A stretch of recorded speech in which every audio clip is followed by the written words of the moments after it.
Hello ನಮಸ್ತೆ students, welcome back to Anticlo coaching academy. ನಾನು Nikhilesh, ಆಂಟಿಕ್ಲೋ coaching ಅಕಾಡೆಮಿಯಿಂದ. Students, ನಿಮಗೆ ಈ ಒಂದು ವಿಡಿಯೋದಲ್ಲಿ ಒಂದಿಷ್ಟು ಫ್ಯಾಕ್ಟ್ಗಳನ್ನು ಹೇಳ್ತಾ ಇದ್ದೇನೆ.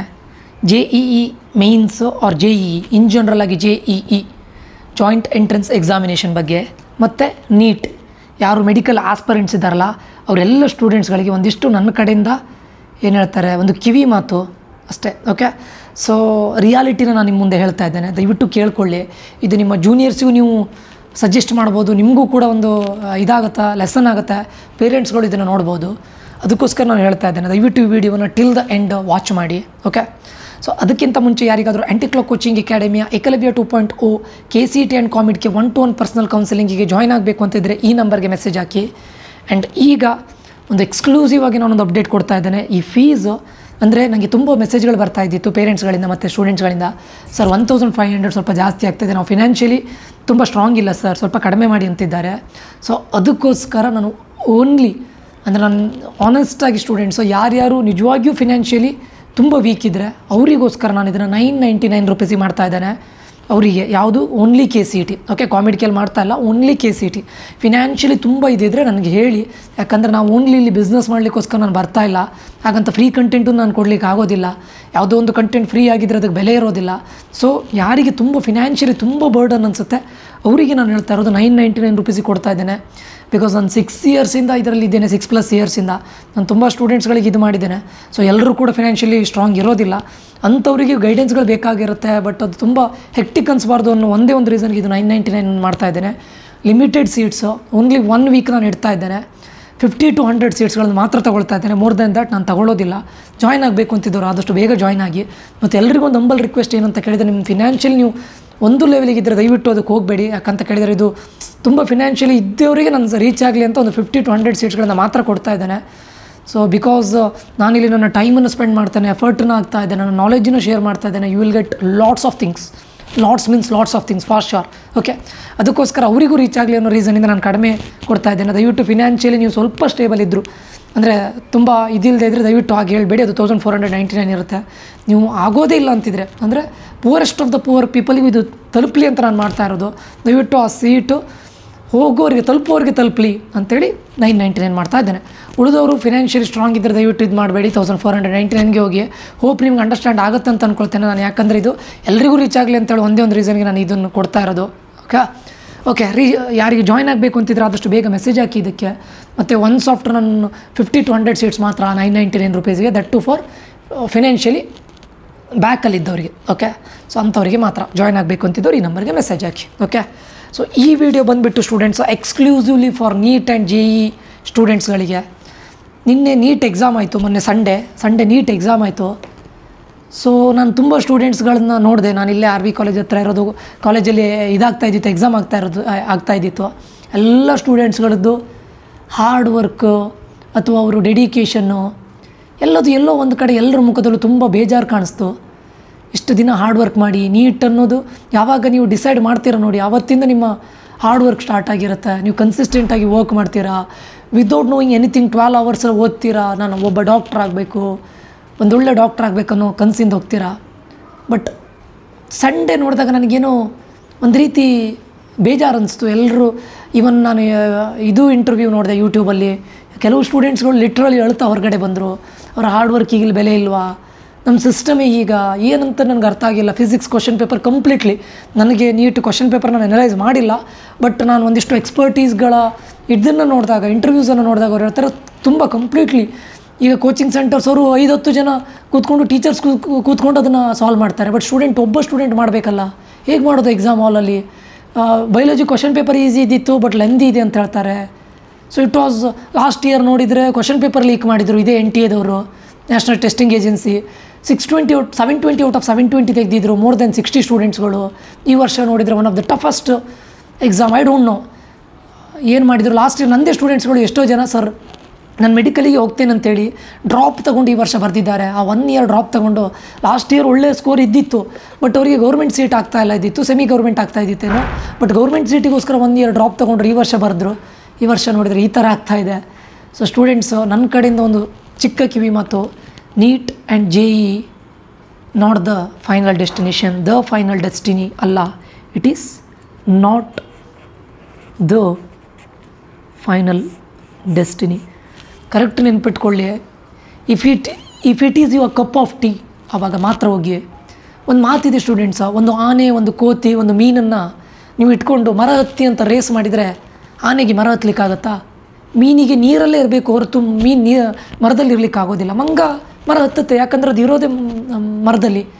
ಅದಕ್ಕೆ ಹೇಳೋದು, ನಿಮಗಿದು ನಿಜವಾಗ್ಲೂ ಆಗುತ್ತಾ? ನಾನು ಯಾರ ಎಬಿಲಿಟಿ ಬಗ್ಗೆ ಮಾತಾಡ್ತಾ ಇಲ್ಲ, ಬಟ್ ದಯವಿಟ್ಟು ಈ ಕೋಚಿಂಗ್ ಸೆಂಟರ್ಸ್ಗಳು ಕೊಡುವಂಥ ಫ್ಯಾನ್ಸಿ ಇದನ್ನು ನೋಡಿಕೊಂಡು ಸೋಷಿಯಲ್ ಮೀಡಿಯಾದಲ್ಲಿ ಯಾರೋ ಒಬ್ಬ topper, all India ranking 1, all India ranking 10, ಅವನನ್ನು ನೀವು ಅವರು ಏನು ಸೆಲೆಬ್ರೇಟ್ ಮಾಡೋದನ್ನು ನೋಡಿಕೊಂಡು ನಾನು ಇದೇ ರೀತಿ ಇರಬೇಕು. ಇರಲಿ, ನಿಮಗೆ ಡ್ರೀಮ್ಸ್ಗಳು ಇರಲಿ ಸ್ಟೂಡೆಂಟ್ಸು. ಆದರೆ ನೀಟ್ ಆ್ಯಂಡ್ JEE, ಇದು ನಾನು ಕರೆಕ್ಟ್ ಹೇಳ್ತೇನೆ ನೋಡಿ, it should not be your option A, it should be your option B. Correct ನೆನ್ಪಿಟ್ಕೊಳ್ಳಿ, it must be your option B.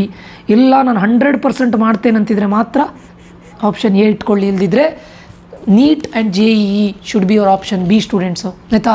ಯಾವುದೋ ಕೋಚಿಂಗ್ ಸೆಂಟರ್ ಅವರು ಮಾಡುವಂಥ ಸೆಲೆಬ್ರೇಷನ್ನ ನೋಡಿಕೊಂಡು ಈ ಥರ ಇದಿರುತ್ತೆ, ಬೇಡ. IITs ಆರ್ IITs, ನಾನು ಯಾವುದನ್ನು ಅದನ್ನು ಕೆಳಗಡೆ ಮಾಡ್ತಾಯಿಲ್ಲ. IITs or IITs, NITs or NITs, they have their own reputation. Even medical is medical. ಎಲ್ಲರೂ ಮೆಡಿಕಲ್ ಮಾಡ್ಲಿಕ್ಕೆ ಆಗೋದಿಲ್ಲ, ಡಾಕ್ಟರ್ ಮಾಡ್ಲಿಕ್ಕೆ ಆಗೋದಿಲ್ಲ. ಬಟ್ ನಿಮಗಿದು ಆಗುತ್ತಾ ಇಲ್ವಾ ನೋಡ್ಕೊಳ್ಳಿ. 1 year ಡ್ರಾಪ್ ತೊಗೊಳ್ತೇನೆ ಅಂತ ಹೇಳ್ತಾರೆ. ಸೊ ಡ್ರಾಪ್ ತೊಗೊಳ್ಳಿಕ್ಕೂ ಮುಂಚೆ ನೆಕ್ಸ್ಟ್ ಇಯರ್ ಹೇಗಾಗ್ಬೋದು ನೀವು ಸ್ವಲ್ಪ ಥಿಂಕ್ ಮಾಡಿ. ಈ ವರ್ಷದ ಕ್ವಶನ್ ಪೇಪರ್ ನೋಡಿ, ಲಾಸ್ಟ್ ಇಯರ್ ಅವರಿಗೆ ಏನೋ ಒಂದು 515 16 ಬಂದಿರುತ್ತೆ. So they belongs to general merit. General merit ಅವ್ರಿಗೆ ಗೊತ್ತಿದೆ, ನೀವು 600 ತೆಗೆದು ಲಾಸ್ಟ್ ಟೈಮ್ ಸಿಕ್ಕಿರಲಿಲ್ಲ, ಓಕೆ, ಗೌರ್ಮೆಂಟ್ ಸೀಟ್ ಸಿಕ್ಕಿರಲಿಲ್ಲ. ಸೊ ಅಂಥ ಟೈಮಲ್ಲಿ ಈ ವರ್ಷ ನೋಡೋಣ ಅಂತ ಡ್ರಾಪ್ ತೊಗೊಂಡು ಮಾಡಿದರೆ, ಈ ವರ್ಷ ನೋಡಿದರೆ ಈ ಥರ ಕ್ವಶನ್ ಪೇಪರ್ನ ಸೆಟ್ ಮಾಡಿದರೆ, ಸೈಂಟಿಸ್ಟ್ ಏನು ಮೇ ಬಿ ಇದು ನಾಸಾ ಸೈಂಟಿಸ್ಟ್ಗಳು ಸೆಟ್ ಮಾಡಿರಬೇಕು, ಆ ಥರ ಫಿಸಿಕ್ಸ್ ಪೇಪರ್ ಆ ಥರ ಇದ್ದಿತ್ತು. Okay, I don't no biology ಯಾವ ಲೆವೆಲಿಗೆ ಇದ್ದಿತ್ತು ಅಂತ ಕೇಳಿದರೆ. ಸೊ ಇಟ್ ವಾಸ್ ಅಂದರೆ ನಮ್ಗೆ ಅರ್ಥ ಆಗ್ತಾಯಿಲ್ಲ, out of box thinking. NCERT ಬಿಟ್ಟು ಬೇರೆ ಕೇಳಿದ್ದಾರೆ.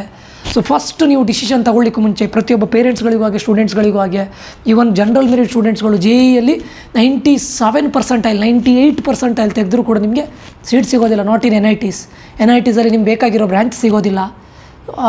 Okay, ಅದಾದರೂ okay. ಎನಿವೇ ನಾನು JEEಯಲ್ಲಿ 98% ತೆಗೆದಿದ್ದೇನೆ, ಸ್ಟೇಟಲ್ಲಿರೋ ಒಳ್ಳೆ ಕಾಲೇಜಿಗೆ ಹೋಗಿ ಜಾಯ್ನ್ ಆಗೋನು ಅಂತ ಹೇಳಿದ್ರು. ಆ ಸ್ಟೇಟಲ್ಲಿರೋ ಕಾಲೇಜ್ಗಳು ಏನು ಹೇಳ್ತಾರೆ, ನೀವು 98 ಆದರೂ ತಗೊಳ್ಳಿ, 99 ಆದರೂ ತಗೊಳ್ಳಿ, more than 5 lakhs ಫೀಸ್. ಮತ್ತು JEE ಅಷ್ಟೆಲ್ಲ ಹಾರ್ಡ್ ವರ್ಕ್ ಮಾಡಿ ಯೂಸ್ ಏನು ಸ್ಟೂಡೆಂಟ್ಸು? ಆಚೆಗಡೆ NITsೂ ಇಲ್ಲ, ಈಚೆಗಡೆ IITsೂ ಇಲ್ಲ. ನಿಮಗೊಂದು ಫ್ಯಾಕ್ಟನ್ನು ಹೇಳಲಿಕ್ಕೆ ಹೋದರೆ, ಅಂದರೆ every year more than 20 lakhs ಸ್ಟೂಡೆಂಟ್ಸ್ಗಳು ನೀಟನ್ನು ಬರೀತಾರೆ. ಎಷ್ಟು ಹೇಳಿ? more than 20 lakhs ಸ್ಟೂಡೆಂಟ್ಸ್ಗಳು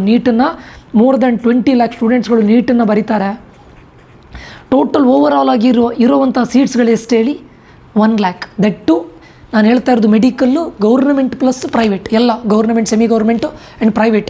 total 1 lakh students, 1 lakh ಸೀಟ್ಸ್ಗಳಿದೆ. Success rate is just 4 to 5%. How can you take it as option A? ಹೇಗಿದನ್ನು ನಂಬ್ಕೊಂಡಿರ್ತೀರಾ ನೀವು? JEE every year more than 12 lakhs ಸ್ಟೂಡೆಂಟ್ಸ್ಗಳು ಬರೀತಾರೆ joint entrance ಎಕ್ಸಾಮಲ್ಲಿ, ಆಯಿತಾ? ಸೊ ಅದರಲ್ಲಿ ಅಪಿಯರ್ ಆಗಿ ಫೈನಲಿ IITಸಿಗೆ ಹೋಗೋದು ಜಸ್ಟ್ 1% ಸ್ಟೂಡೆಂಟ್ಸ್ಗಳು ಮಾತ್ರ. ಜಸ್ಟ್ 1%. ಸಕ್ಸಸ್ ರೇಟ್ ಎಷ್ಟು ಹೇಳಿ? 1%. How you can take it as option A students? ಇಲ್ಲ, ನಿಮಗೆ ಎಬಿಲಿಟಿ ಅಂತ ಇದ್ದರೆ ಮಾತ್ರ ಮಾಡಿ. IIT NITಲಿ ಓದೋರು ಮಾತ್ರ ಇವತ್ತು ಟಾಪ್ ಕಂಪನೀಸಲ್ಲಿ ಇಲ್ಲ. ಈವನ್ ಸ್ಟೇಟಿನ ಒಳ್ಳೊಳ್ಳೆ ಕಾಲೇಜಲ್ಲಿ ಮಾಡಿದವ್ರು ಇದ್ದಾರೆ. ನೀವು ಇದೇ JEEಗೆ ಹಾಕಿರೋ ಎಫರ್ಟನ್ನು ಸ್ವಲ್ಪ KCET ಹಾಕಿ JEEಗೆ ಹಾಕಿ ಆಪ್ಷನ್ B ಆಗಿ ತೊಗೊಂಡು ಮಾಡಿ. ನಾನು ಬೇಡ ಅಂತ ಹೇಳ್ತಾ ಇಲ್ಲ. KCETಗೆ ಹಾಕಿದರೆ ನೀವು RV ಕಾಲೇಜಲ್ಲಿ ಕೂತ್ಕೊಂಡು RV ಕಾಲೇಜಿಗೆ ಹೋಗಿ, ಅಥವಾ PESಸಿಗೆ ಹೋಗಿ, BMSಸಿಗೆ, MS ರಾಮಯ್ಯಕ್ಕೆ ಅಥವಾ JC ಒಳ್ಳೊಳ್ಳೆ ಕಾಲೇಜಿಗೆ ಹೋಗಿ ಒಳ್ಳೊಳ್ಳೆ ಪ್ಯಾಕೇಜ್ಗಳಾಗ್ಬೋದು. ಗೊತ್ತಾಯ್ತಾ? IIT or NIT or all the medical college ಅದೇ ಅಲ್ಲ final destination. If it is your cup of tea, ಹೋಗಿ, ಆಯಿತಾ? 95% ಆಫ್ ದ ಡ್ರೀಮ್ಸು ಎಲ್ಲಿ ಹೋಗುತ್ತೆ? ನನಗೆ ಮೆಡಿಕಲ್ ಮಾಡಬೇಕು, ನನಗೆ IITಗೆ ಹೋಗಬೇಕು, ಇಟ್ಸ್ ಗಾನ್ ಅಲ್ಲ.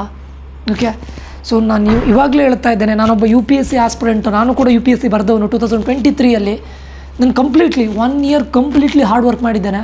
ಬಟ್ ಯಾವತ್ತು ಬರೆದೆ I wasn't able to make it for interview. ಅವತ್ತೇ ಅಂದ್ಕೊಂಡೆ UPSC must be option B. ಅರ್ಥ ಆಯ್ತಾ? ಯಾಕಂತ ಕೇಳಿದರೆ ನಾನು ಫಸ್ಟು ಇದಿರುತ್ತೆ, ಪ್ರಿಲಿಮ್ಸ್ ಇರುತ್ತೆ, ಕ್ಲಿಯರ್ ಮಾಡಿದೆ. ಸೆಕೆಂಡ್ ಮೇನ್ಸ್ ಇರುತ್ತೆ, ಕ್ಲಿಯರ್ ಮಾಡಿದೆ. ಇಂಟರ್ವ್ಯೂಗೆ ಹೋಗಿ ಫೇಲ್ ಆದರೆ ಮತ್ತೆ we should start from zero, we should start from scratch. That is what UPSCಯಲ್ಲಿ. So if you take it as option A, ಅದು ಆಗೋದೇ ಇಲ್ಲ ಸ್ಟೂಡೆಂಟ್ಸ್. ಲೈಕ್ ದ್ಯಾಟ್ ನೀಟ್ ಮತ್ತು JEE ಕೂಡ ಹಾಗೆ. ಪ್ರತಿಯೊಬ್ಬ ಪೇರೆಂಟ್ಸ್ಗಳಿಗೆ ಹೇಳೋದು, ನೀವು ನಿಮ್ಮದೇ ಆದಂಥ ರೀತಿಯಲ್ಲಿ ಮುಂದೋಗಿ. ಈ ಕ್ವಶನ್ ಪೇಪರ್ನ, ಈ ಗೌರ್ಮೆಂಟನ್ನು ಇವ್ರು ಮಾಡೋ ಇದನ್ನು ನೋಡಿದರೆ ಇದು ಆಗೋದಿಲ್ಲ. ಅದು that to for general merit ನೀವು ಎಕ್ಸ್ಪೆಕ್ಟೇ ಮಾಡಬೇಡಿ. ಸೊ JEಯಲ್ಲಿ ನಿಮಗೆ 97% ಸಿಕ್ಕಿದ್ರು ನಿಮ್ಗೆ ಆಗೋದಿಲ್ಲ. ನೀಟಲ್ಲೂ ಅಷ್ಟೇ, ಐ ಮೀನ್ ಪರ್ಸೆಂಟೈಲ್ ಅಂತ ಹೇಳೋದಿಲ್ಲ, ನೀಟಲ್ಲಿ ಲಾಸ್ಟ್ ಟೈಮ್ 600 590 ಇದ್ದಂಥ ಸ್ಟೂಡೆಂಟ್ಸಿಗೂ ಸಿಕ್ಕಲಿಲ್ಲ general merit. But in general ನಾನು ಪ್ರತಿಯೊಬ್ಬರಿಗೂ ಹೇಳ್ತಾ ಇರೋದಿದು, ದಯವಿಟ್ಟು take it as option B, ಆಯಿತಾ. ನಿಮ್ಮ ಜೂನಿಯರ್ಸಿಗೂ ಇದನ್ನೊಂದು ಹೇಳಿ. ಕಂಪ್ಲೀಟ್ಲಿ ನಾನು ತುಂಬ ಪೇರೆಂಟ್ಸ್ಗಳ ಜೊತೆನೂ ಮಾತಾಡಿದಾಗ, ಸ್ಟೂಡೆಂಟ್ಸ್ಗಳ ಜೊತೆನೂ ಮಾತಾಡಿದಾಗ ಅವ್ರು ಅದೇ ಹೇಳ್ತಾರೆ, ಇದೇ ಎಫರ್ಟನ್ನು ಅವ್ರು ಇದಕ್ಕೆ ಹಾಕಿದರೆ ನಿಮಗೆ ಕೋಚಿಂಗ್ ಸೆಂಟರ್ಸ್ಗಳು ಎಲ್ಲದನ್ನು ಬಿಟ್ಟು JEE ಮೇನ್ಸ್ಗಳ ಬಗ್ಗೆನೂ ತುಂಬ ಇದು ಮಾಡ್ತಾರೆ. ಯಾಕೆ ಕೇಳಿ, ಅವರಿಗೊಂದು ಹೆಸರು ಬರಬೇಕು, ಅವರು ಕೋಚಿಂಗ್ ಸೆಂಟರ್ಗೆ ಹೆಸರು ಬರಬೇಕಂತ ಅವ್ರು ಮಾಡ್ತಾರೆ. ಅರ್ಥ ಆಯ್ತಾ? ನಿಮ್ಮ ಇದಕ್ಕೋಸ್ಕರ ಅಂತ ಅಲ್ಲ. ಅವ್ರು ಕೋಚಿಂಗ್ ಸೆಂಟರ್ಗೆ ನಮ್ಮ ಮೆಡಿಕಲಿಂದ ಇವರಾಗಿದ್ದಾರೆ, ನಮಗೆ JEE ಕ್ಲಿಯರ್ ಆಗಿದೆ, ಅವರಿಗೋಸ್ಕರ ಮಾಡ್ತಾರೆ. You should think of yourself students, ಆಯಿತಾ. 1 ಇಯರೋ 2 ಇಯರೋ 3 ಇಯರೋ ವೇಸ್ಟ್ ಮಾಡ್ಕೊಂಡು ನಾನು ಮೆಡಿಕಲಿಗೆ ಹೋಗ್ತೇನೆ ನೋಡಿ. ಮೆಡಿಕಲ್ 4.5 ಇಯರ್ಸ್ ಇದಿರುತ್ತೆ. ಅದಾದ ನಂತರ 1 ಇಯರ್ ಇಂಟರ್ನ್ಶಿಪ್ ಮಾಡಬೇಕು. ಓನ್ಲಿ ಜಸ್ಟ್ ನೀವು ಮೆಡಿಕಲನ್ನು ಕಂಪ್ಲೀಟ್ ಮಾಡಲಿಕ್ಕೆ 5.5 ಇಯರ್ಸ್ ತೊಗೊಳ್ತೀರಾ. ಅದಾದ ನಂತರ ನೀವು ಮತ್ತೆ PG ಕೋರ್ಸಿಗೆ ಮೇ ಬಿ ನೀವು MD ಮಾಡ್ಬೋದು ಅಥವಾ MS ಮಾಡ್ಬೋದು. ಅದಕ್ಕೂ ಕೂಡ ಅರೌಂಡ್ 3 ಇಯರ್ಸ್ ಇದೆ. ಓವರಾಲ್ ಆಗಿ 8.5 ಇಯರ್ಸ್. ನೀವು ನಿಮ್ಮದು MBBS ಆದಮೇಲೆ PG ಮತ್ತೆ ಅದನ್ನು ಕ್ಲಿಯರ್ ಮಾಡಬೇಕಂದ್ರೆ ಅದಕ್ಕೂ ಕೂಡ ತುಂಬ ಎಫರ್ಟ್ ಹಾಕಬೇಕು, ಸುಮ್ಮನೆ ಆಗೋದಿಲ್ಲ. ಅದು ಕೂಡ 1 ಇಯರ್ ಕೂತ್ಕೊಂಡು ನೀವು ಓದಬೇಕು. ನೀವು ವರ್ಕ್ ಮಾಡ್ತಾ ಇದು ಮಾಡ್ತೇನೆ ಅಂದ್ರೆ ಆಗೋದಿಲ್ಲ. So total 8.5 years minimum. ಆ ಸ್ಟ್ರಗಲ್ಗಳು ಅಲ್ಲ, ಡಾಕ್ಟರ್ ದಟ್ ಇದನ್ನು ಯಾರಿಗೂ ಆಗಲಿಕ್ಕೆ ಆಗೋದಿಲ್ಲ. ಆ ಡಾಕ್ಟರ್ನ ಎಪ್ರಾನ್ನ ಹಾಕ್ಕೊಂಡು ಅಥವಾ ಸ್ಟೆಥೋಸ್ಕೋಪನ್ನು ಹಾಕ್ಕೊಂಡು ದಟ್ಸ್ ಅ ಪ್ರೌಡ್ ಮೂಮೆಂಟ್ ಪ್ರತಿಯೊಬ್ಬರಿಗೂ. ಬಟ್ ಬಿಫೋರ್ ದ್ಯಾಟ್ ನೀವು ನೋಡ್ಕೊಳ್ಳಿ, if it is your cup of tea then only go for NEET or JEE. ದಯವಿಟ್ಟು ಈ ರ್ಯಾಟ್ ರೇಸಲ್ಲಿ ಹೋಗೋದ್ರ ಮುಂದೆ, ಅಂದರೆ ಈ ರ್ಯಾಟ್ ರೇಸಲ್ಲಿ ಪಾರ್ಟಿಸಿಪೇಟ್ ಮಾಡುವಾಗ ಈ ಕೋಚಿಂಗ್ ಸೆಂಟರ್ ಅವರು ನಿಮ್ಮನ್ನು ಬ್ರೈನ್ ವಾಶ್ ಮಾಡಿಕೊಂಡು ಹಾಗೆ ಮಾಡ್ತೇವೆ ಹೀಗೆ ಮಾಡ್ತೇನೆ ಅಂತ ಹೇಳ್ಕೊಂಡು, ಆಮೇಲೆ ಕೋಚಿಂಗ್ ಸೆಂಟರ್ ಅವರು ಇಷ್ಟೇ ಹೇಳ್ತಾರೆ, ಕ್ವಶನ್ ಪೇಪರ್ ಟಫ್ ಬಂದಿತ್ತು, shit what is this NTA ಅಂತ. ಅಷ್ಟು at the end of the day loss ಆಗೋದು ಯಾರಿಗೆ ಹೇಳಿ? ಪೇರೆಂಟ್ಸ್ಗಳಿಗೆ, ಸ್ಟೂಡೆಂಟ್ಸ್ಗಳಿಗೆ. If it is really your cup of tea then only go for NEET and JEE and take it as option B, not as option A. Okay, ನಾನು ಪ್ರತಿಯೊಬ್ಬರು ನನ್ನ ಕಡೆಯಿಂದ ಒಂದು ಕಿವಿ ಮಾತಷ್ಟೇ, ಇಟ್ಸ್ ಲೆಫ್ಟ್ ಟು ಯು. ಪ್ರತಿಯೊಂದು ಪೇರೆಂಟ್ಸ್ಗಳಿಗೂ ಅಷ್ಟೇ. KCET ಥ್ರೂ ಹೋದರೆ ಒಳ್ಳೊಳ್ಳೆ ಕಾಲೇಜ್ಗಳಿದೆ, ಅಥವಾ ಬೇರೆ ಎಂಟ್ರೆನ್ಸ್ ಎಕ್ಸಾಮ್ಗಳು ತುಂಬ ಇದೆ. ಓನ್ಲಿ IIT NITಯಲ್ಲಿ ಓದ್ದವ್ರು ಮಾತ್ರ ಇವತ್ತು ದೊಡ್ಡ ಇದರಲ್ಲಿಲ್ಲ. ಎಲ್ಲರೂ ಇದ್ದಾರೆ ಒಳ್ಳೊಳ್ಳೆ ಪೊಸಿಷನಲ್ಲಿ. ಟೈರ್ 1 ಕಾಲೇಜಲ್ಲಿ ಓದೋರು, ಸ್ಟೇಟ್ನ ಟೈರ್ 1 ಕಾಲೇಜಲ್ಲಿ, ಟೈರ್ 2 ಕಾಲೇಜಲ್ಲಿ ಓದೋರು ಒಳ್ಳೊಳ್ಳೆ ಕಂಪ್ನಿಯಲ್ಲಿದ್ದಾರೆ. MS ಮಾಡಿ, ಮುಂದೆ MS ಮಾಡ್ಕೊಂಡು ಅಮೇರಿಕಾದಲ್ಲಿ ವರ್ಕ್ ಮಾಡಿ, ಅವರಲ್ಲಿ ಬೇರೆ ಕಂಟ್ರಿಯಲ್ಲಿ ವರ್ಕ್ ಮಾಡಿ. ಫೈನಲ್ಲ? ಓಕೆ ಸ್ಟೂಡೆಂಟ್ಸ್, ಇದು ನನ್ನ ಕಡೆಯಿಂದ ಕಿವಿ ಮಾತು. ದಯವಿಟ್ಟು ಇದನ್ನು ನಿಮ್ಮ ಜೂನಿಯರ್ಸಿಗೂ ಹೇಳಿ, ನೀವು ಕೂಡ ಇದನ್ನು ತಲೆಗೆ ಹಾಕ್ಕೊಳ್ಳಿ. ನಾನು ತುಂಬ ಪೇರೆಂಟ್ಸ್ಗಳಿಂದ, ಸ್ಟೂಡೆಂಟ್ಸ್ಗಳಿಂದ ಬಂದಿರೋ ರಿವ್ಯೂಸಿಂದ ನಾನು ಇದನ್ನು ಹೇಳ್ತಾ ಇದ್ದೇನೆ. ಓಕೆ, ಹೋಪ್ ಇದು ಎಲ್ಲರಿಗೂ ಅಂಡರ್ಸ್ಟ್ಯಾಂಡ್ ಆಗಿದೆ ಅಂತ ಅಂದ್ಕೊಳ್ತೇನೆ. ಆ್ಯಂಡ್ ಇದು ಇಟ್ ವಿಲ್ ಮೇಕ್ ಸೆನ್ಸ್ ಅಂತ ಅಂದ್ಕೊಳ್ತಾ ಇದ್ದೇನೆ. ಓಕೆ, ಸೊ ಇಲ್ಲಿಗೆ ಈ ವಿಡಿಯೋ ಎಂಡ್ ಮಾಡ್ತಾ ಇದ್ದೇನೆ ಸ್ಟೂಡೆಂಟ್ಸು. ಅದಕ್ಕಿಂತ ಮುಂಚೆ ಯಾರಿಗಾದರೂ KCET ಆ್ಯಂಡ್ KCETಗೆ ಮಾತ್ರ ಇದು 999, that too those who are financially ತುಂಬ ವೀಕ್ ಇದ್ದವ್ರಿಗೆ ಮಾತ್ರ, ಎಲ್ರಿಗೂ ಇಲ್ಲ. ಇವಾಗಲೇ ಹೇಳ್ತಾ ಇದ್ದೇನೆ, please this is my humble request. ಯಾಕಂದರೆ ಅವರಿಗೂ ರೀಚ್ ಆಗಲಿ. ನಂಗೆ ತುಂಬ ಮೆಸೇಜಸ್ಗಳು ಬಂತು, ಕಾಲ್ಸ್ಗಳು ಬಂತು. ನಾನಿಲ್ಲಿ ಬಿಸ್ನೆಸ್ಸನ್ನು ಮಾಡ್ತಾಯಿಲ್ಲ, ನನಗೆ ದೊಡ್ಡ ರೇಟನ್ನು ಇಡ್ಬೋದಿತ್ತು, 5,000 10,000 ಇಡ್ಬೋದಿತ್ತು. ಬಟ್ ನಾನು ಎಲ್ಲರಿಗೂ ರೀಚ್ ಆಗಲಿ ಅಂತ ಮಿನಿಮಲ್ ಅಮೌಂಟಲ್ಲಿ ಮಾಡ್ತಾ ಇದ್ದೇನೆ. ಫ್ರೀ ಕೊಡ್ಲಿಕ್ಕೆ ಆಗೋದಿಲ್ಲ ಸ್ಟೂಡೆಂಟ್ಸು. ನಾನು ಇಷ್ಟು ಕಂಟೆಂಟ್ಗಳನ್ನ ಇಷ್ಟೆಲ್ಲ ಇದು ಮಾಡಿಕೊಂಡು ಫ್ರೀ ಕೊಡ್ಲಿಕ್ಕೆ ಆಗೋದಿಲ್ಲ. I am giving it for minimal amount. ತುಂಬ ಚೀಪ್ ಕೊಟ್ಟರೆ ನನ್ನ ಕಂಟೆಂಟಿಗಲ್ಲಿ ವ್ಯಾಲ್ಯೂ ಇರೋದಿಲ್ಲ ಅಂತ ಇಷ್ಟು ಇದರಲ್ಲಿ ಮಾಡ್ತಾ ಇದ್ದೇನೆ. ಸೊ 999 ರುಪೀಸ್ ಎಲ್ಲರಿಗೂ ರೀಚ್ ಆಗಲಿ ಅಂತೇಳಿ ಒಂದೊಳ್ಳೆ ಇದರಿಂದ ಮಾಡ್ತಾ ಇದ್ದೇನೆ. ಯಾರಿಗಾದರೂ ಜಾಯ್ನ್ ಆಗಬೇಕು ಅಂತಿದ್ರೆ ನಂಬರ್ಗೆ ಮೆಸೇಜ್ ಹಾಕಿ. ಈ ವಿಡಿಯೋ ಇಷ್ಟ ಆಗಿದರೆ, ಇನ್ಫಾರ್ಮೇಟಿವ್ ಆಗಿದ್ದರೆ ಒಂದಿಷ್ಟು ಜನರ ಜೊತೆ ಶೇರ್ ಮಾಡಿ. ಸಬ್ಸ್ಕ್ರೈಬ್ ಮಾಡೋದನ್ನು ಮರಿಬೇಡಿ. ನಿಮ್ಗೆ ಇಷ್ಟ ಇದ್ದರೆ ಮಾತ್ರ ಸಬ್ಸ್ಕ್ರೈಬ್ ಮಾಡ್ಕೊಳ್ಳಿ.